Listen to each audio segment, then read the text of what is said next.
We're going to use a technique of integration called the method of partial fraction to evaluate the integral of 1 divided by x cubed plus 1. Now notice this polynomial x cubed plus 1. This is a third degree polynomial, and every third degree polynomial is reducible. It is either a product of 3 linear terms or 1 linear term and an irreducible quadratic term. By inspection, that is by looking at this polynomial, we see that x equals minus 1 is a root of this polynomial.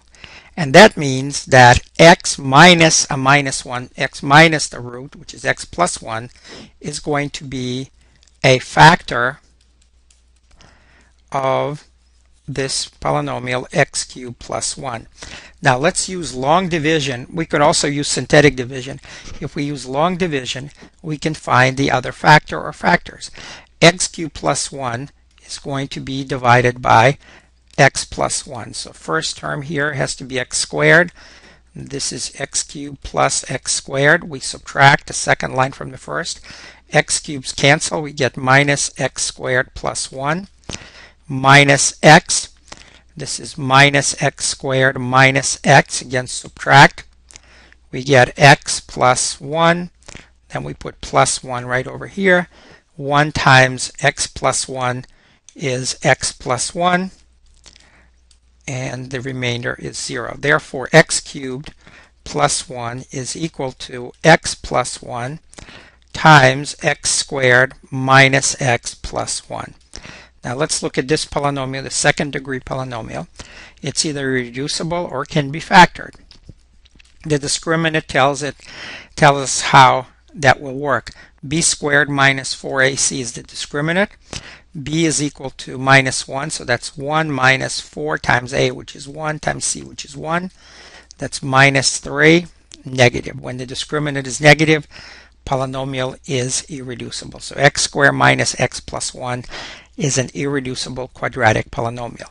Therefore, the integral we started with, 1 divided by x cubed plus 1, can now be expressed as the integral of 1 divided by x plus 1 times x squared minus x plus 1.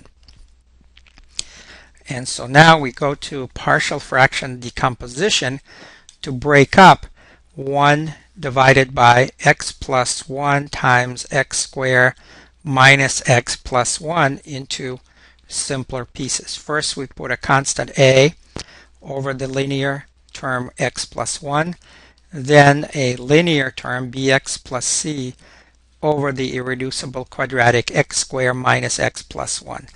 Now multiply both of these by the denominator, and that gives us 1 equal to a times x squared minus x plus 1 plus bx plus c times x plus 1. If we plug in x equal to minus 1, left hand side is 1. The bx plus c term times minus 1 plus 1 will be 0. Plugging minus 1 for x. In the a term, we get 1 plus 1 plus 1. That's 3a. Therefore, a must be 1/3. To find b and c, we match terms. We have 1 equals, since a is 1/3, it's 1/3 x squared minus 1/3 x plus 1/3 plus bx squared plus bx plus cx plus c. Let's match the coefficient of x squared on the left. There is no x squared, so its coefficient is 0. On the right, the x squared coefficients are 1/3 and b, so it's 1/3 plus b. That tells us that b must be minus 1/3. The constant term on the left is 1. The constant on the right are 1/3 plus c. c must be 2/3.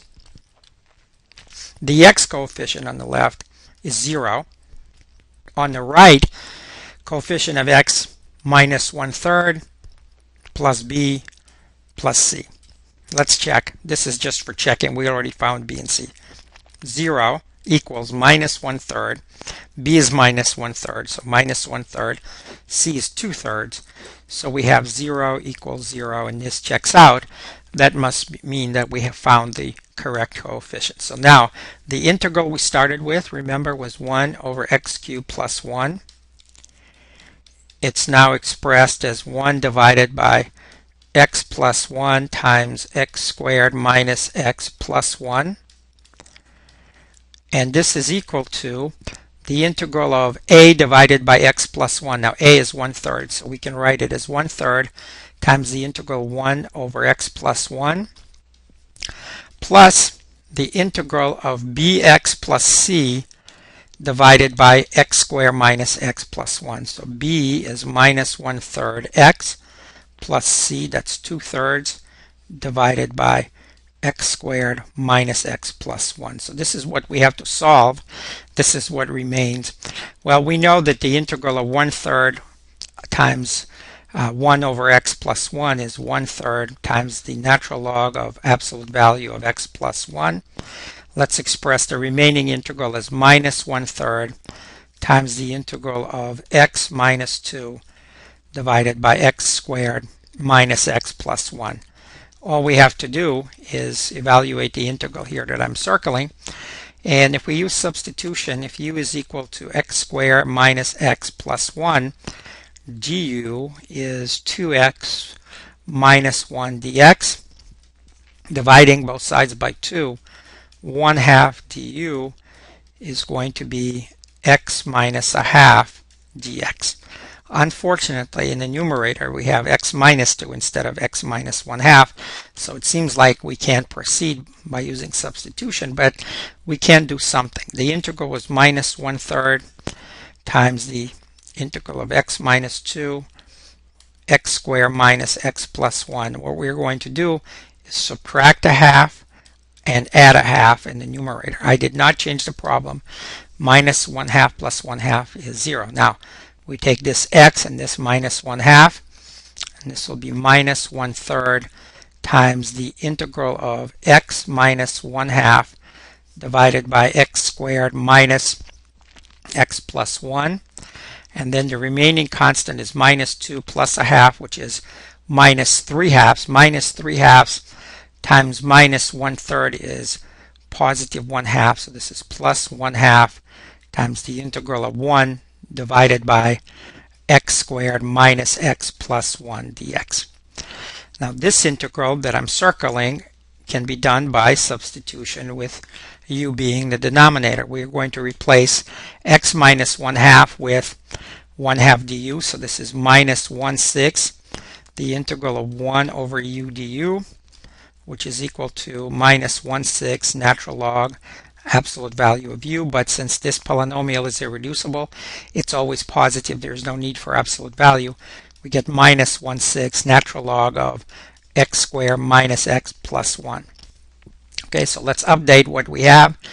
We had 1/3 natural log of absolute value x plus 1 minus 1/6 natural log of x squared minus x plus 1, and then we have one more integral to go, which is 1/2 times the integral of 1 divided by x squared minus x plus 1. We're going to solve this integral by trigonometric substitution. First, we'll complete the square. X squared minus x plus 1. We'll subtract a fourth and add a fourth. X squared minus x plus 1/4 is x minus 1/2 squared.